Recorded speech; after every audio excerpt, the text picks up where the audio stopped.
Alex looking out the window. You ever wonder how many kids like us are out there, Sam? Sam nods. Mrs. Thompson said there are about 153 million orphans worldwide. Can you imagine that? Alex sighs. And I bet most of them don't get to go to school regularly, just like us. Mrs. Thompson walks into the room, carrying a box of books. Mrs. Thompson smiling. Hello, boys. I brought some new books for you. Alex, thanks, Mrs. Thompson.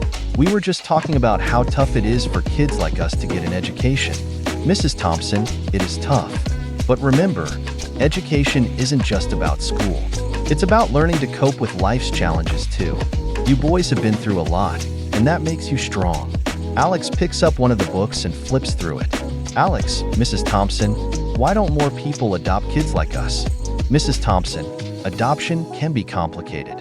But there are many people out there who want to help. They volunteer, donate, and support organizations that care for orphans. The three sit quietly for a moment, contemplating. Alex determined, we might be orphans, but we're not alone. We have each other, and we have people like Mrs. Thompson who care about us. Sam smiling, yeah, and maybe one day, we'll be able to help other kids like us too. Mrs. Thompson beaming, that's the spirit, boys. Remember, life beyond loss is possible, and you both have the power to make a difference in this world.